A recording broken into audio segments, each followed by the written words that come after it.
आज मैं आप लोगों को बतला रहा हूँ कि डिग्री और स्टैंडर्ड ऑफ प्रूफ क्या होगा। हम किसी भी चीज को जब एविडेंस की बात करते हैं, ठीक है ना, तो एविडेंस में डिग्री कितनी होनी चाहिए जिससे कि कन्विक्शन हो सकता है, इस चीज को हम लोगों को ध्यान में रखना है, क्योंकि हम जितना एविडेंसेस को प्रोड्यूस करेंगे और जिस ढंग से एविडेंसेस को हम प्रोड्यूस करेंगे, तो हमको यह दिखना है हम कितना जज को कन्विंस कर पा रहे हैं, किस डिग्री तक हम अपने एविडेंस को दें कि हम जज को कन्विंस कर पा रहे हैं। यहाँ पर बहुत ही स्पष्ट तौर पर मैं आप लोगों को बतला दूं कि यहाँ पर कोई भी जो एविडेंस को एड्यूस किया जाता है, कोर्ट में जो लाया जाता है, उसमें एग्जिस्टेंस ऑफ फैक्ट्स जो है उसको कैसे कन्विंस किया जाए जज को, यह पूरा पर्पस होता है। एग्जिस्टेंस ऑफ फैक्ट जो है उस मुद्दे पर कैसे कन्विंस किया जाए जज को, ये पूरा पर्पस होता है किसी भी केस का। तो यहाँ पर जज को कन्विंस करने के लिए कितने डिग्री की आवश्यकता होती है, किस हद तक हम कितना तक एविडेंस को हम दे सकते हैं, इसको हमें स्पष्ट करना है। तो यहाँ पर दो चीजें, जब हम सिविल केसेस की बात करते हैं तो यहाँ पर प्रोबेबिलिटी की बात आती है। जब सिविल केसेस की बात करते हैं तो बैलेंस ऑफ प्रोबेबिलिटी की बात आती है। प्रोबेबिलिटी पर हम चलते हैं कि ऐसा हुआ, ऐसा नहीं हुआ, इस ढंग से हुआ, इस ढंग से नहीं हुआ। इस पर यह इन्फरेंस ड्रॉ किया जा सकता है, इस पर यह इन्फरेंस ड्रॉ नहीं किया जा सकता। लेकिन जब क्रिमिनल केसेस की बात आती है तब यहाँ पर इन्फरेंस के आधार पर कोई भी कंक्लूजन पर नहीं पहुंच सकते।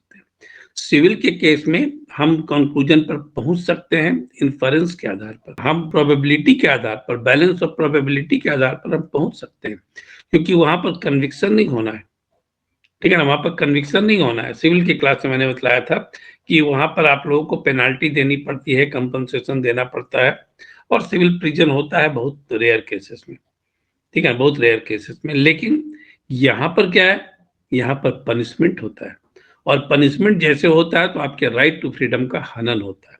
जैसे पनिशमेंट होता है तो आपके राइट टू फ्रीडम का हनन होगा यदि गलत पनिशमेंट हो गया तो, ठीक है ना, गलत पनिशमेंट हो गया तो आपके फंडामेंटल राइट का हनन भी होता है। राइट टू फ्रीडम जो है वो फंडामेंटल राइट ही है, तो उसका भी हनन होता है। तब यहाँ पर कोई भी जो प्रूफ दिया जाएगा केस के सामने, क्रिमिनल केसेस में, वह यहाँ पर कोर्ट जिस चीज को ढूंढता है, इस चीज को आप जान लीजिए, वो प्रूफ जो है वह बियॉन्ड डाउट होना चाहिए। इसीलिए मैंने आप लोगों को कहा, मेंस रिया और एक्टर्स रिया की जो बात मैंने आप लोगों से कही थी कि यहाँ पर आई विटनेस को भी देखा जाता है और प्रॉपर इन्वेस्टिगेशन भी किया जाता है। सिविल के केसेस में इन्वेस्टिगेशन की आवश्यकता नहीं पड़ती है, वहां कोर्ट खुद ही इंक्वायरी अपने स्तर पर करता है। तो यहाँ पर क्या है, यहाँ पर जो विटनेसेस है, मटेरियल विटनेस है, उसको भी इवेल्युएट किया जाता है, और साथ ही साथ इसके अलावा जो जो मेंटल कंडीशन है उसको भी देखा जाता है इन्वेस्टिगेशन के द्वारा। और इन्वेस्टिगेशन में काफी लंबा समय भी चलता है। आप देखिए क्रिमिनल केसेस में, तो क्रिमिनल केसेस में जो प्रूफ है वो बियॉन्ड डाउट होना चाहिए। हम सिर्फ किसी preponderance of doctrine of evidence is not applicable, यहाँ पर इस बात को ध्यान रखिए क्रिमिनल केस में कि preponderance doctrine of evidence is not applicable. यह सेंटेंस आप लोगों को इसलिए मैं बतला रहा हूं कि जहां पर प्रधानता होती है प्रोबेबिलिटी की, तो प्रोबेबिलिटी को हमको रूल आउट करना होता है। हम सिर्फ और सिर्फ यह देखते हैं कि हमारे पास जो एविडेंस है उसमें कहीं पर शक और शुबहा नहीं है, कहीं पर शक और शुबहे की गुंजाइश बिल्कुल भी नहीं है। इसीलिए हम आई विटनेस को भी इवेल्युएट करेंगे और हम उसके मेंटल कंडीशन को भी इन्वेस्टिगेशन के द्वारा चीजों को सामने लाने की कोशिश करेंगे। अब दूसरी चीज क्या है कि जितना गंभीर अपराध होगा कोर्ट उस केस में उतना ही स्ट्रिक्ट होगा डिग्री ऑफ प्रूफ के मामले में, कि कितना डिग्री होना चाहिए, इस मामले में कोर्ट उतना ही स्ट्रिक्ट होगा। जैसे बात करते हैं हम चोरी की, कि चोरी कहीं पर हो गई, तो चोरी की जब हम बात करेंगे तो चोरी में बहुत स्ट्रिक्ट तो नहीं हो सकता है कोर्ट। यदि कोई कहा कि भाई खदान से कोयले की चोरी हो गई, तो वहां पर कोर्ट बहुत ही सख्त नहीं होता है, वो थोड़ा लाइटर वेन में उन चीजों को लेता है, वहां पर बहुत एविडेंस को वो नहीं ढूंढता है। छोटी मोटी चोरी में वो ऐसे ही चीजों को जाने देता है। छोटी मोटी लड़ाई हो गई तो उसमें भी बहुत स्ट्रिक्ट कोर्ट नहीं रहता एविडेंस के मामले में। लेकिन यदि मर्डर केस हो गया हो, यदि रेप हो गया हो, यदि एसिड अटैक हो गया हो, तो इन सारे केसेस में कोर्ट जो है वह बहुत ही सख्त एटीट्यूड अपनाता है, और वहां पर प्रॉपर एविडेंस की आवश्यकता होती है, और बहुत ही बियॉन्ड डाउट होना चाहिए कोई भी जो एविडेंस है। जैसे हम मर्डर केस की बात करते हैं तो उसमें कैपिटल पनिशमेंट भी हो सकता है, लाइफ इम्प्रिजनमेंट भी हो सकता है। अब सपोज करिए कि कोई भी स्टेटमेंट जो दिया गया, तो कोई भी एविडेंस जो दिया गया उस पर कहीं डाउट है, और उस डाउट के आधार पर यदि कैपिटल पनिशमेंट हो गया, उस व्यक्ति यदि फांसी पर चढ़ गया, तब ऐसी स्थिति में क्या होगा? कितना माने ग्रॉस इनजस्टिस होगी उस व्यक्ति के लिए, और सिर्फ उस व्यक्ति के लिए ही नहीं, ग्रॉस इनजस्टिस होगी पूरी सोसाइटी के लिए। इसीलिए जहां पर जो ग्रेवर ऑफेंस है वहां पर बहुत स्ट्रिक्ट होता है कोर्ट एविडेंस के मामले में। तो इस बात को आप लोगों को ध्यान रखना पड़ेगा, और इस पर सुप्रीम कोर्ट का जजमेंट भी है 2003 का, Mausam Sinha Roy versus state of West Bengal का 2003 का जजमेंट है, जिसमें कोर्ट बहुत ही स्पष्ट तौर पर यह कहता है कि कोई भी जब ग्रेवर ऑफेंस है तो वहां पर बहुत स्ट्रिक्ट तरीके से इसको इवेल्युएट किया जाना चाहिए। सिर्फ मोरल ग्राउंड पर, हम कोर्ट में मोरल ग्राउंड पर, इमोशनल ग्राउंड पर किसी को कन्विक्ट नहीं कर सकते। सिविल केसेस में थोड़ा मोरल ग्राउंड और थोड़ा इमोशनल ग्राउंड आता है, लेकिन मोरल ग्राउंड क्रिमिनल के केसेस में नहीं आता है। तो क्रिमिनल के केसेस को जब आप डील कर रहे हैं तो आपको इस बात को ध्यान रखना है कि कोई भी प्रूफ जब आप दे रहे हैं, कोई भी एविडेंस जब दे रहे हैं, तो वह बियॉन्ड डाउट होना चाहिए। ठीक है ना? क्रिमिनल केसेस में सबसे ज्यादा आवश्यकता पड़ती है एविडेंसेस की। ऐसी तो एविडेंसेस की आवश्यकता सभी चीजों में पड़ती है, लेकिन क्रिमिनल केसेस में सबसे ज्यादा एविडेंसेस की आवश्यकता पड़ती है और स्ट्रिक्ट एविडेंसेस की आवश्यकता पड़ती है। एविडेंस बियॉन्ड डाउट आप लोगों को वहां पर पुट करना होता है। इस चीज को आपको ध्यान में रखना। अब जैसे मैं एक छोटा सा उदाहरण आपको दे रहा हूँ, क्रिमिनल केस का नहीं, सिविल केस का, जिसमें कि आपको पता चलेगा कि वहां पर बहुत ही सख्त कोर्ट नहीं होता है किसी भी सिविल के केस में। क्रिमिनल के केस में तो मैंने अभी आप लोगों को बताया ये किस ढंग से क्रिमिनल केस में एविडेंसेस को देना है। जैसे सिविल के केस में सपोज करिए कि पति पत्नी के बीच में लड़ाई हो गई, पति पत्नी के बीच में डिफरेंसेस हो गया। डिफरेंसेस के बाद पत्नी जो थी वह चली गई मायके, और मायके जाकर उसने अपने जो गहने की मांग कर ली अपने पति के परिवार से, जो उसको शादी के समय में मिला था। अब ऐसी स्थिति में यह बात आएगी कि प्रूफ बताओ भाई कि वह गहना तुम्हारा है। यह बातें सामने आएगी तो यहाँ पर डॉक्यूमेंट्री एविडेंस क्या हो सकता है? शादी का जो फोटोग्राफ्स है वह सामने पुट किया जा सकता है। दूसरा, ओरल एविडेंस जो है वह उसकी लड़की का और उसके पिता का, उसको भी एक इम्पोर्टेंट एविडेंस माना जाता है और उसके आधार पर कोई भी जजमेंट दिया जा सकता है। और ऐसा जजमेंट आया भी है 2010 में, जो केरला हाईकोर्ट के डिविजनल बेंच ने पास किया। ऐसा ही जजमेंट आया जिसमें कि महिला ने अपने जब गहने की डिमांड की, और तब ऐसी स्थिति में कोर्ट में जब प्रूफ मांगा गया तो उसने शादी का अपना फोटोग्राफ दिखलाया। अभी हम सोचिए, शादी का फोटोग्राफ जो दिखलाया तो शादी में जो गहने चढ़ाएगा हो सकता है कि पति ने दिया हो, लेकिन उसने फोटो को दिखलाकर डिमांड कर दिया। इसके अलावा पत्नी का ही जो स्टेटमेंट को माना गया और उसके पिता के स्टेटमेंट को माना। तो यहाँ पर आप देखिए, चूंकि मामला यहाँ पर सिविल केस डिस्प्यूट का है, इसीलिए यहाँ पर बहुत ही स्ट्रिक्ट कोर्ट नहीं होता है। जैसे मर्डर केस में आप लोगों को मैंने बताया कि बहुत ही स्ट्रिक्ट कोर्ट रहता है एविडेंस के मामले में। ये जो केस है recovery of money and ornaments का जो है, वह मोहम्मद दाऊद वर्सेस हफसत का केस है। यह ऑल इंडिया रिपोर्टर में रिपोर्टेड केस है 2010 का, केरला डिविजनल बेंच का।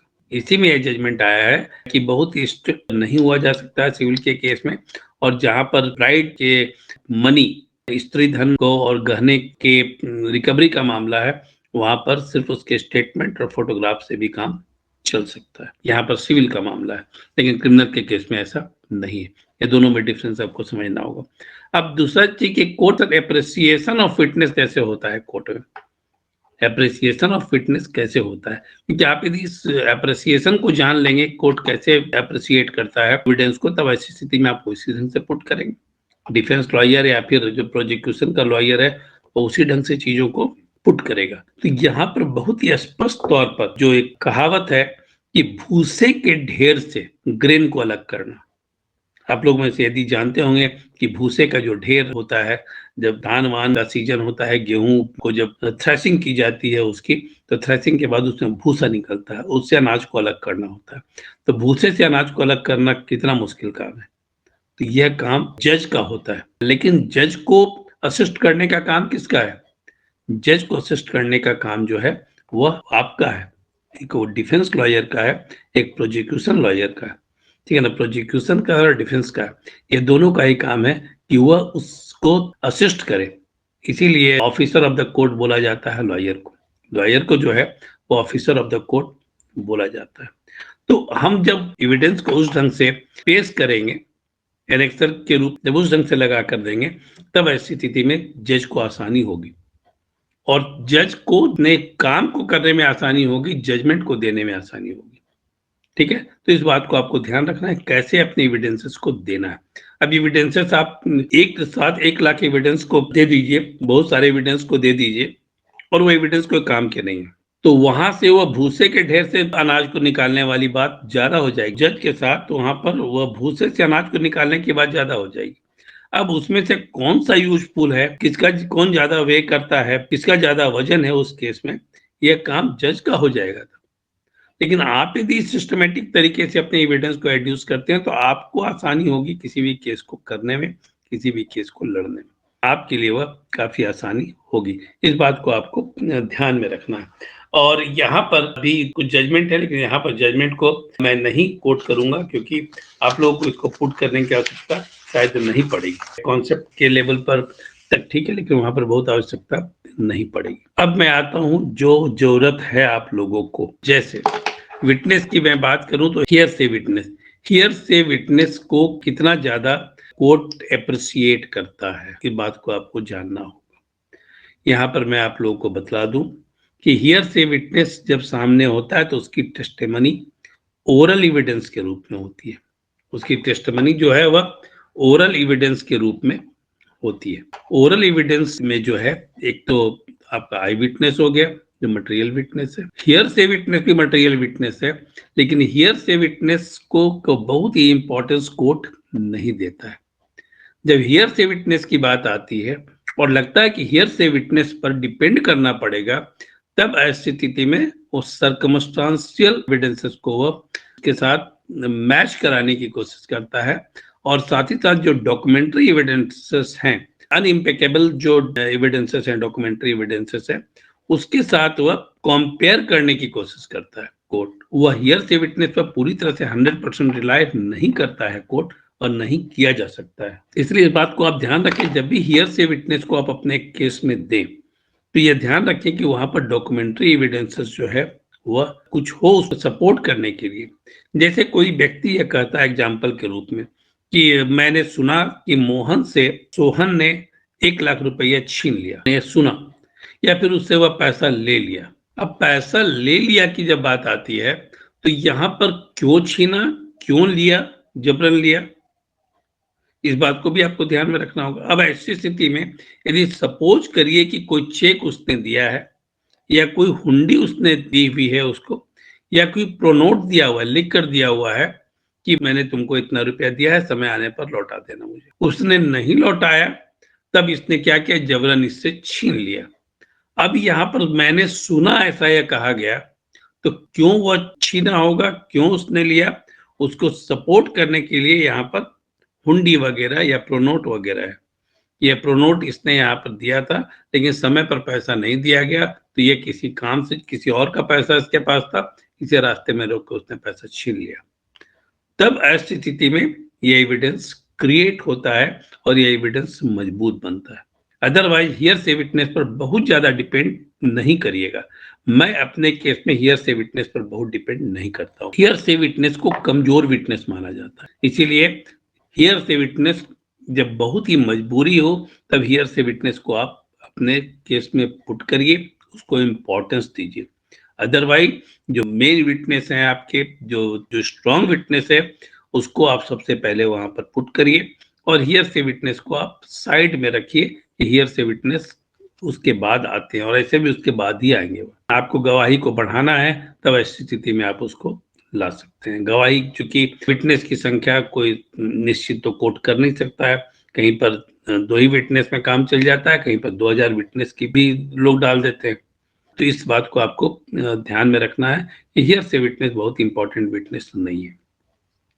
अब एक चीज और है, कभी कभी ऐसा होता है जो कोर्ट में आप लोग जब रेगुलर कोर्ट अटेंड करिएगा तो आपको पता चलेगा कि जब कोर्ट में आप अपीयर करते हैं तो आपने जो एविडेंसेस दिया, आपने जो टेस्टिमोनी वहां पर आपके किसी गवाह ने जो टेस्टिमोनी दी, और लगा कि उसमें कुछ कमियां रह गई हैं, कुछ और भी मुझे बोलना था और कुछ एक्सटेंसिव तरीके से मुझे बोलना था, कुछ और इंफॉर्मेशन देना था, कुछ क्रेडिबल इंफॉर्मेशन देना था, जो मैं नहीं दे पाया। तब ऐसी स्थिति में क्या हम उससे इम्प्रूव कर सकते हैं? इम्प्रूवमेंट की गुंजाइश है।